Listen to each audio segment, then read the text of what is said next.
As the American election gets much closer, there are increasingly frantic allegations of dirty tricks coming from both sides. But one particular focus has been the tech billionaire Elon Musk's offer of $1 million a day to people signing his online petition, promoting free speech and the right to bear arms, an offer only available to registered voters in certain key swing states such as Pennsylvania, Georgia and Michigan.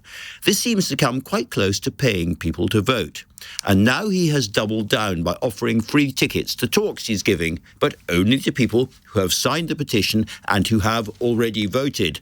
To discuss all of this, I'm joined by Mitchell Reiss, an American diplomat who's worked in 5 White House administrations and is a distinguished fellow also of the Royal United Services Institute. Mr. Reiss, thank you very much for joining me tonight. Do you take the view, looking at what Elon Musk has done, that he's breaking the law in America? No, I don't. Based on my reading of the federal statute, it criminalizes people who pay people to register or pay people to vote. What Musk and his people have done is actually very clever. He's only paying people to sign a petition. Now, they have to already be registered to vote. That's where it starts to get into the gray area.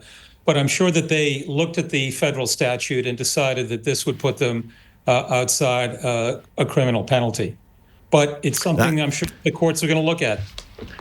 Characteristically clever, certainly. And there are worries also among the Democrats about lots of petitions and preparations to dissuade people from voting as well.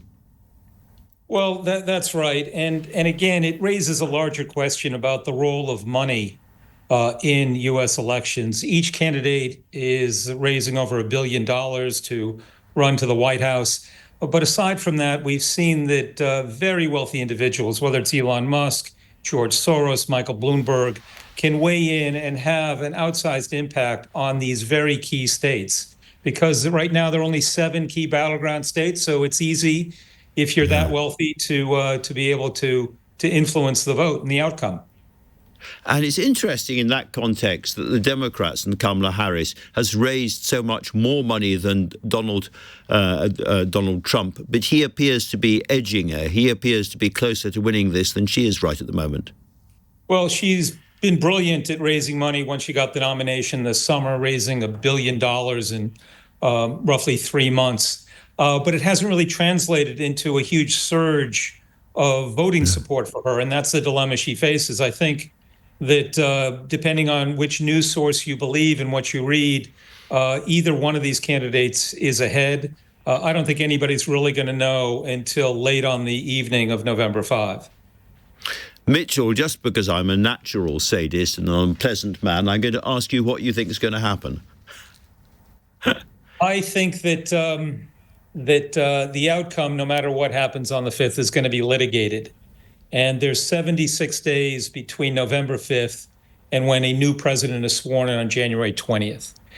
And that is going to pose an opportunity for domestic and foreign mischief, or worse, because it'll be unclear where the locus of presidential authority really resides.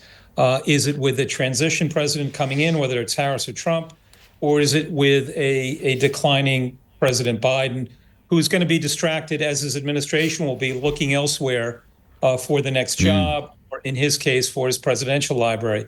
So I don't think the election actually will be over on the 5th of November. I think that it's going to be a bumpy ride afterwards, and we'll have to see what happens.